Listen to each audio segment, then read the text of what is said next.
को मेरा प्रणाम, नमस्कार। आज हम दशाफल के सीरीज को आगे बढ़ाते हैं और अभी जो हम पढ़ रहे हैं वो कंडीशनल दशा सिस्टम जो है उसको पढ़ते हैं। और इसमें कितने सारे हैं उस पार्ट वो हमें पता नहीं है, लेकिन एक एक करके धीरे धीरे हम आगे बढ़ेंगे और एक एक को समझते हुए हम आगे बढ़ते हैं और उसका फल कथन भी साथ ही साथ मैं बताता जाऊंगा ताकि आप लोग उससे भी समझ पाए और अपने अभ्यास में उसे ला पाएंगे। आप हमें ये देखना बहुत ही ज़रूरी है। मैं फिर से दोहराता हूँ कि ये इतना महत्वपूर्ण है कि दशा पे ही सब कुछ निर्भर करता है। तो सिर्फ विंशोत्तरी देख करके छोड़ देना बहुत हद तक उचित नहीं। हाँ, विंशोत्तरी से मेजर फल हमें मिल जाएगा, लेकिन कभी कभी होता है कि विंशोत्तरी से पूर्ण फल हमें नहीं मिलता है। तो यदि कोई अन्य जो कंडीशनल दशा सिस्टम है यदि वो भी लग रहा है तो आप जरूर देखें, क्योंकि यदि हमें विंशोत्तरी से बहुत अच्छा दिख रहा है और कोई इधर से कुछ निगेटिव चीज़ आ रहा है तो यानी कि थोड़ा सा उसके शुभता में मतलब कंडीशनल जो फल मिलना उसमें थोड़ी सी कमी हो जाएगी। और यदि यहाँ से भी पॉजिटिव मिल रहा है यानी कि वो बहुत ही अच्छा फल करेगा। यदि उसी तरह वहाँ से निगेटिव और यहाँ से पॉजिटिव है तो जितना निगेटिव होना है उतना निगेटिव नहीं होगा। ठीक है, इसीलिए इसे पढ़ना हमें अत्यंत ही आवश्यक है।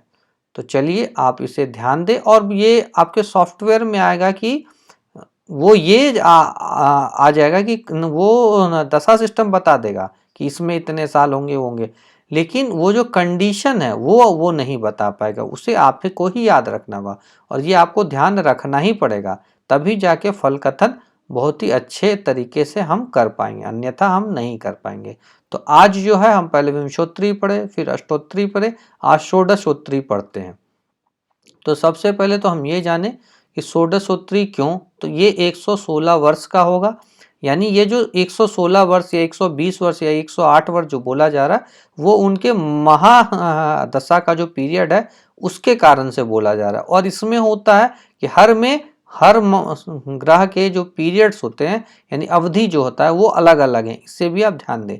और इसे याद करने की आपको बिल्कुल ही आवश्यकता नहीं है, क्योंकि हर कुंडली में जब आप सॉफ्टवेयर में निकालेंगे तो सॉफ्टवेयर आपको दशा सिस्टम उसका बता देगा कि इस समय कौन सा पीरियड चल रहा है। हमें सिर्फ देखना क्या है कि हमें देखना है कि उस समय फल क्या निकल के आ रहा है उस पीरियड को हम जब लगा रहे हैं, और क्या वो पीरियड वो कंडीशनल दशा सिस्टम उस कुंडली में लगेगा या नहीं लगेगा। बस इतना ही देखना है कि क्या इस कुंडली में षोडशोत्तरी लग रहा है कि अष्टोत्तरी लग रहा है या नहीं लग रहा है।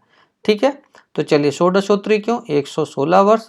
और इसका सिंपल सा रूल है कि यदि कृष्ण पक्ष में, फिर मैं बोला कृष्ण पक्ष और शुक्ल पक्ष आप भली भांति मैंने पिछले पार्ट में भी दोहराया, यहाँ भी आप समझ सकते हैं कि कृष्ण पक्ष यानी कि जो हमें पूर्णिमा के जस्ट बाद जो तिथि आती है उसे हम कृष्ण पक्ष, वहां से शुरू होता है अमावस्या तक कृष्ण पक्ष जो है वो है। तो वहां से ले करके ठीक है कृष्ण पक्ष पूरा रहेगा और उसमें यदि लग्न जो है लग्न में चंद्र हो रहा हो, ठीक है, और शुक्ल पक्ष में रवि हो रहा लग्न में हो, तो ये कंडीशनल दशा जो षोडशोत्तरी दशा सिस्टम है वो उस कुंडली में लागू होगा। ठीक है, इसमें से अब क्या होता है कि ये उसका दशा क्रम है, सीक्वेंस है कि सूर्य मंगल गुरु शनि केतु चंद्र बुध और शुक्र, ये उसके जो है दशा क्रम रहेंगे। यानी मंगल यदि पहले स्टार्ट होगा तो उसके बाद गुरु आएगा, फिर शनि आएगा, फिर केतु आएगा। ठीक है, ये भी याद करने का नहीं है, इसे आपको बस जानकारी रहना चाहिए। फिर क्या है, कैसे इसका कैलकुलेशन होता है, तो पुष्य से जन्म नक्षत्र तक जो संख्या है, मान लीजिए कि किसी का जन्म ही पुष्य में हुआ है तो पुष्य से जो जन्म नक्षत्र है वही हो गया।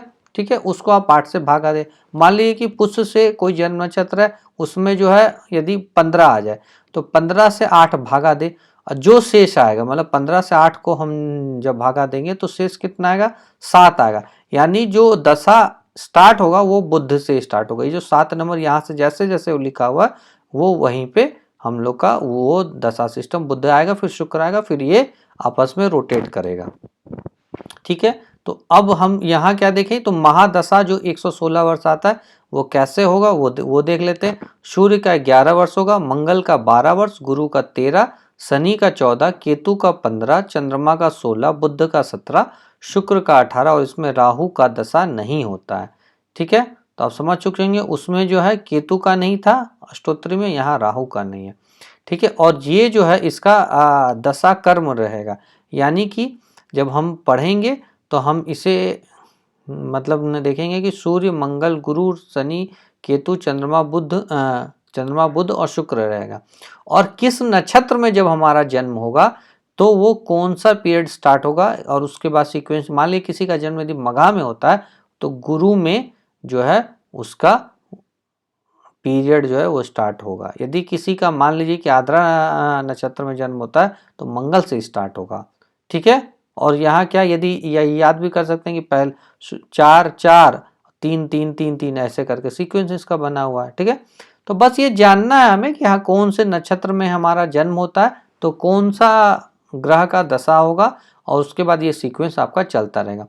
और ये चीज़ आपको जो है आपके जो सॉफ्टवेयर हैं उसी में मिल जाएगा, इसके लिए अलग से कोई मेहनत करने की आवश्यकता नहीं है। ठीक है, और आपको इसका फल कथन कैसे होता है ये मैं अगले पाठ में आप लोगों को बताता हूँ। सभी लोगों का पुनः बहुत बहुत धन्यवाद।